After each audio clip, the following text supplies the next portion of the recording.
So even if a lot of good people like recycle, which is actually a lot of bullshit there too. There's some good stuff mixed with bullshit there. If a lot of people like, drive cars that emit less, or we clean up our coal plants or whatever, like there's still too much being pumped into the atmosphere after all that. Right. And we don't want to use nuclear power, which I'm in favor of. Again, I'm the bad guy with that subset of people. We're not going to do it because there's been a bunch of scare tactics there over the years and fear mongering. But I predict that we're going to have a fucked up world, and we might as well learn to live with it. We've done the damage. It's going to happen. Yeah. And people don't want to do this is basic understanding of human nature. People don't want to do what they don't want to do, and they want to do what they want to do. Like, people are not going to do stuff that's A, annoying and hard, and B, stuff that they think only they're doing and not everybody else is doing. Like, I don't do a lot of stuff. It's tough to say for me. Like I'm not a giant polluter, but I'm also not a giant, I'm not super concerned either. Right. So I have a large-sized pickup truck, but it's a 1994 pickup truck. So you could say it gets maybe 12 miles per gallon in the city. Oh, okay. But I've heard that it actually hurts the environment worse to produce a new vehicle than to keep that old truck that I have. So what am I? Depending on who you talk to, I'm either doing it right or I'm a bad guy. Right. So, but people don't want to do what they don't want to do, and I don't feel that I want to. It's not that I don't want to put myself out there or be an activist or whatever, but if I go through lots of hardship in my life and we still end up with global warming at the end of my life, like, what the fuck? Right. Like I really like muscle cars, for example. I have a muscle car right now. I have a Mustang, and it's an older one. So again, I didn't have a new one manufactured. I could get like an electric car. I don't want to. Right. What am I, where do you draw the line? And how far do you go? I like to have campfires. Is that bad? It's putting a lot of shit in the air. There's arguments, in both directions. Well, and just to you sort of did full disclosure, I will too. I do a lot of the things that are supposed to help, like all the carbon footprint shit, like you talked about recycling and all the other kinds of things that people bring up.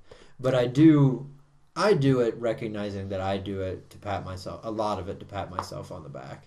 Like, I'm sure maybe some of it matters, maybe some of it doesn't. I don't know, because I'm not going to sit down and do the fucking math. Like, it's just not that. I don't want to do it. But at the end of the day, in my sanest moments, I do recognize that, sort of like what you just said, what's actually going to make a difference is a dramatic overhaul of the way that we fucking do things on the planet or in the country. If you actually wanted to stop it, if people were actually interested in stopping it, you would have to say, as of tomorrow, or as of next year, no more fossil fuels. Yeah, like zero. That would help.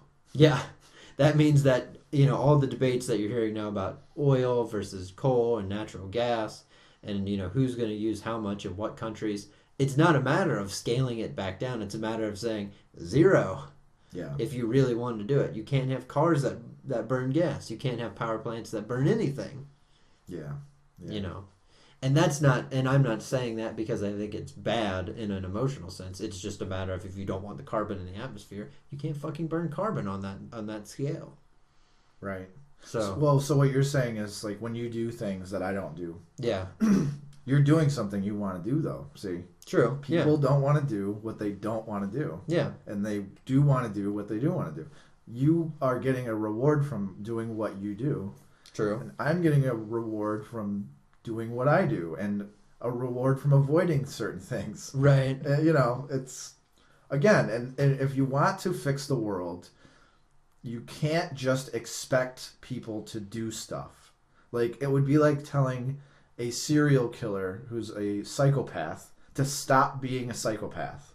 It doesn't work. You can't tell a depressed person to stop being depressed. Snap the fuck out of it. You know, you can't tell a homeless guy to just pull himself up by his bootstraps. You can't get people to do things either that they don't want to do or that they can't do. Right. You know? Like, just tell everybody, stop using so much gas. Right. They can't. Yeah. It just doesn't work that way. It's not because everybody's an asshole. Right. And, you know, they have stuff to do. They're tired. There's only so many things they can think about. There's only part of a routine. Yeah, there's only so much gas they can not use. Right. So, this is... I think you used to worry that I was going to think you were an asshole after we bought a hybrid. Oh, yeah. Well, I knew you guys were cool with me, and we have, you know, a good relationship. But, and like, I don't think they're sexy. That's well, I'll agree. They're definitely not sexy. That's an emotional thing for me. But I love you and your wife so much that when I ride around with you guys, I just enjoy being with you guys, and I don't give a shit about the car. Right. Now, in my miserable life, one of the few sources of pleasure that I get is from driving around in my muscle car. Okay, yeah. Now, that is just me self-deprecating. I know. Yeah. I'm fine with admitting that. You guys are probably the right ones. See, but that's the thing. I don't know. But you know what I did know? We needed a new car, and I like driving that one. Mm-hmm. Yeah. Or I'll even break it down to a more fundamental level. I like having it. Yeah. Yeah. So. One of the things I've talked to people about over the years too is, if you want to fix the planet, you have got to start a campaign where several million teenagers get laid in the back seats of environmentally friendly cars, because you will form some great memories in those things. I mean, I like a good fucking car, you know, and usually they're gas guzzlers. So what you got to do is invent like a car that. See, they all have these shitty seats. They're bucket up front with a console in the middle and a tiny rear seat. And, you know, come on. Like, this is... You need to have healthy back seats. This may be a case where the good old days exception comes into play. You know, getting laid in the back seat of a big car. Yeah, or a nice bench seat. Or a shaggin' wagon. Or like a 78, like, you know, Dodge van with quadraphonic sound. Shag carpeting. Meow. You know, flowers for hubcaps, that sort of thing. I'm there. I'm coming along on this one. A permanent herbally scent, all permeated all through the upholstery. But yeah, like, you know, if I thought that environmentally friendly cars were sexy, and one of the ways to make me think stuff is sexy is to have me have sex in it, especially in my younger days when I was still in a critical period of learning, you could change the world. Here's another way too, is change the zoning laws so you can only build power plants next to elementary schools. Okay. You won't be having many coal-fired or fossil fuel-fired power plants for very long. Or you would drastically reduce the population. There you go. One of those two things would happen. See, and that's a good one. That's a good one that nobody ever brings up. You just reminded me of. Is if you really give a shit, you should be against people having more babies. Well, definitely. You want to have your cake and eat it too. Don't have dogs and don't have kids. Yeah. If you have like one less kid, you could get like all the muscle cars you want. Right. Like, you could just like you could like floor it everywhere you go and slam on the brakes and you'd still be ahead. Yeah. Kids are an enormous carbon footprint drain. It's incredible. And pets too. I think pets are far less than a kid, but they're still giant. Yeah. You know? Well, they're only less because of things like, you know, they don't need clothes. They don't, you know, people don't typically give their dogs video games. Yeah, yeah. Shit like that. Yeah. Send them to that college. Yeah. That's what my parents used to call that it. Highfalutin nonsense. They used to call it that college. They weren't referring to my college. They were just referring to that college. Sort of like the way they referred to marijuana as the pot.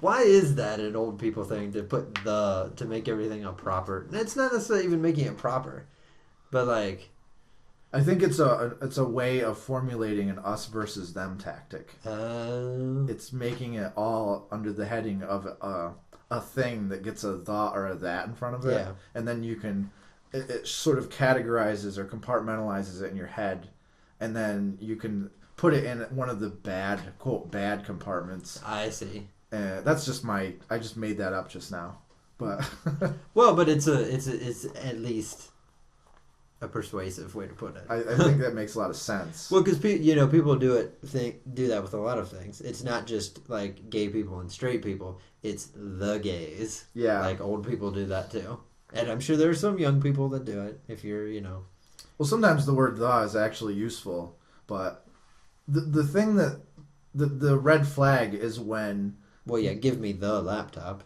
Yeah, well, like when... What are you thinking of? I actually say the gays, but I don't say the pot. Because I don't think it's actually correct. Yeah. Or that college. I'm not even sure that's correct. When you use it incorrectly, I think it's a red flag that the person doesn't know what the fuck they're talking about. Well, that's true. Because the gays, it could just be easily be the straights, the whites, the Jews. The Jews. Yeah. The Jews. But that, yeah, I mean, those words are used or have specific usages. And don't write any letters in about that. We're joking around. It's actually an homage to something Red Letter Media guys did. Well, yeah. Don't fucking just... I think half the people that liked us on Facebook are Jewish. Yeah, I got Jewish friends. Exactly. Yeah, so it's fine. Yeah, it's fine. No, don't be literal douches out there. Don't be literal about everything. It's a joke. We were saying it ironically, as we do many things. But anyway. Yeah, you'll figure it out. So I guess long story short is I probably wouldn't trust the politically incorrect guide series. They use a lot of dirty trick tactics like cherry picking and data mining and fear mongering and us versus theming and putting together, this is what conspiracy theorists do, as I've said before, putting together a series of disparate facts. Disparate means not linked. Yeah. These facts are disparate. They're not related to each other, but they're all true independently in order to form an ad hoc hypothesis. A hypothesis that reinforces what you thought anyway, and a hypothesis that was formulated for this. That's what ad hoc is. It's not that you wanted to find out the truth wherever you got led. It's that you wanted this outcome the whole time. Yeah. So the conclusion precedes the question. So don't put together a bunch of disparate facts in order to form an ad hoc hypothesis, or you're going to be a big asshole. Yeah. So don't do that. And also, just save your goddamn money. That's a good idea. Always. Go to the library and get the politically incorrect guide, or as we would probably endorse, get on the computer. Yeah. Or just read a book that isn't a piece of shit. Well, yeah, but although I have a big collection of shit books, but that's for a completely different reason. Because I have a show and I like to call bullshit on things. So if you're doing it for some other reason, you might want to reconsider. Yeah. One of the final things I wanted to talk about with this book is years ago when I believed in the opposite that I do now, i.e. that global warming was fake or that we weren't causing it if it was real, is I had to write a report about whatever I wanted in one of the classes I was taking. I think this was when I was in trade school. Yeah, I was in trade school, not college this time. And we could just write a paper about whatever we wanted. And I decided at that time to have a competition between me and one of my fellow classmates who was more liberal and was trying to convince me that global warming was real and that we were causing it. And I destroyed him. But it turns out he was right the whole time. But he just made a terrible case. Right. And again, that's the lesson is I wrote a 20-page paper. I got an A+ on it, not because of the content, but because of the writing style and that I wrote a good reports. Yeah. Despite that it was not correct, its conclusion was incorrect. It didn't matter. Well, it probably wasn't an earth science class. It was it was a writing or speech class or something. The class, well, like in trade school, I was taking computerized precision machining, and basically that's steel cutting and computer programming to get a computer to cut steel for you. Okay. So it wasn't heavy emphasis on writing and things like that in history. Fair enough. We had to write a series of reports to satisfy the minimum school requirements, but they were very minimum. I think the paper had to be like 1 page or something, or not even a page.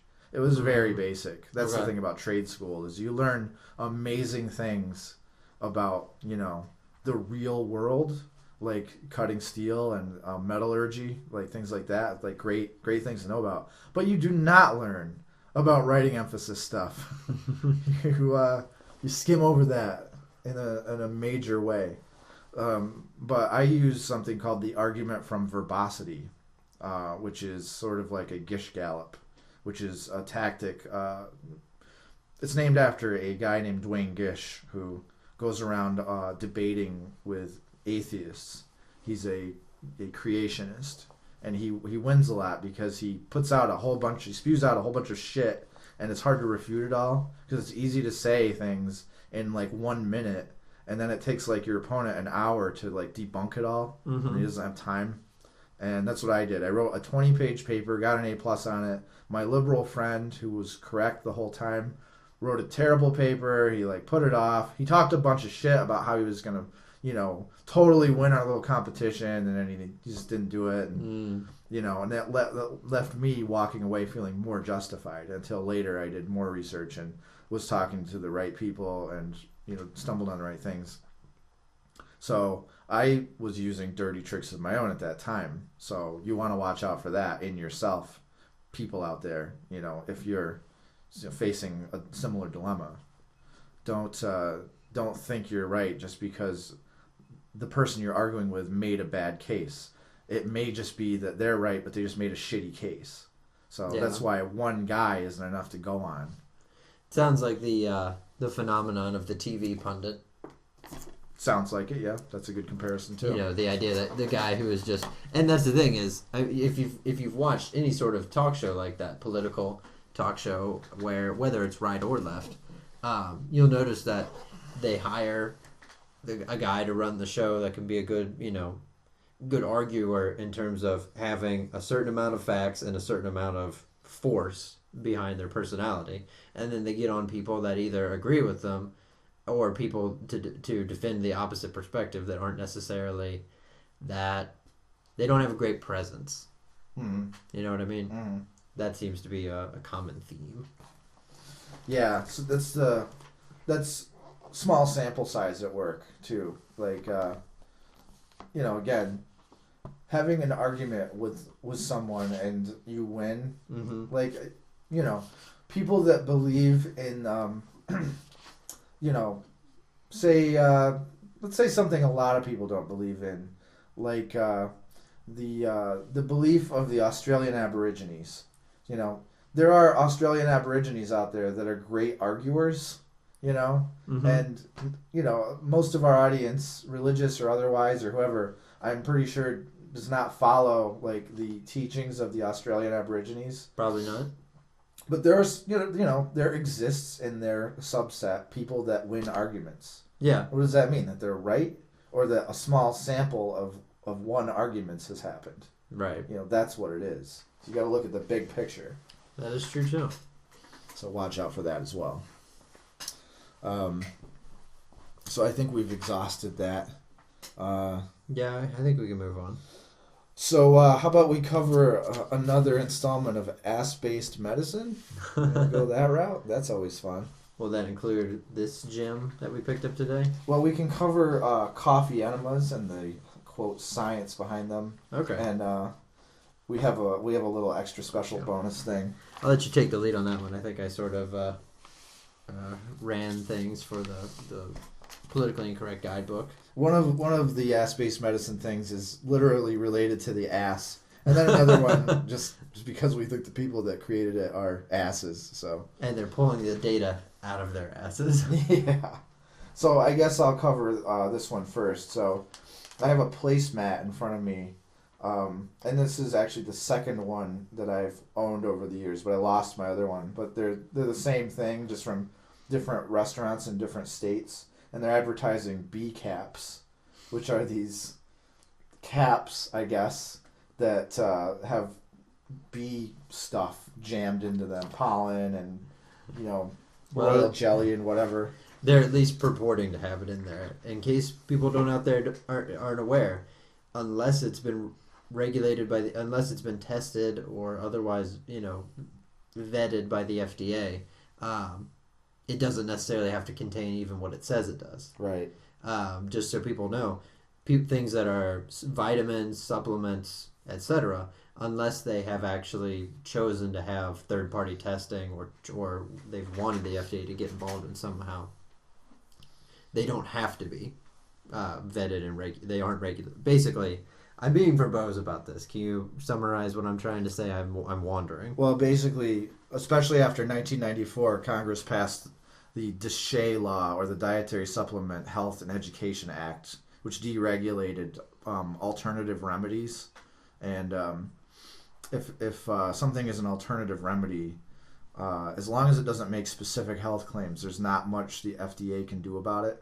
Right. So yes. You can sort of hawk these bullshitty cures as long as they're vague in their language. And they use vague terms, of which there's a long list, like builds the blood, boosts the immune system, detoxifies you, vitalizes your energy sources, things like that. Like, yeah, right. Rejuvenates, the asshole or whatever. Like, it does, what does rejuvenating mean? There's a long list of these. And as long as they don't specifically say, will cure your super AIDS. Actually, They could say that because there's no such thing as super AIDS, so I shouldn't use that joke. If they say, will cure your diabetes or will cure your cancer, they can't say that, or the FDA can prosecute. Although the FDA almost never, I think there's only like 1 or 2 cases where the FDA has ever gone after somebody.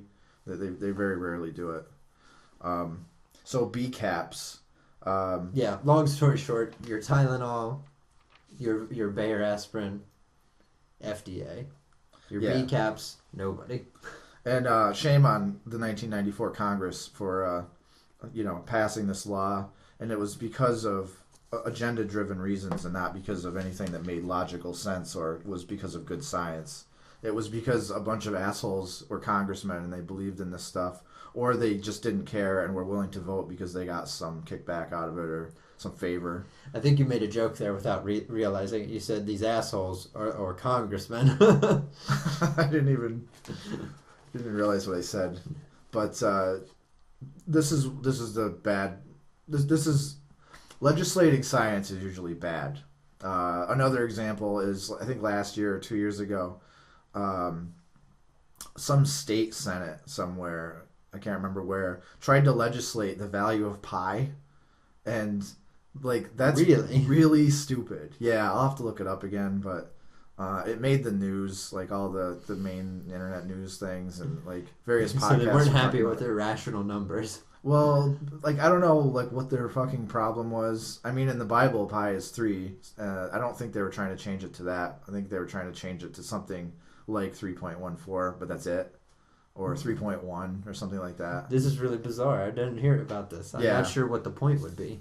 Yeah, well, I'll have to look again, but fair enough. It made the news, and dumb shit like this happens sometimes.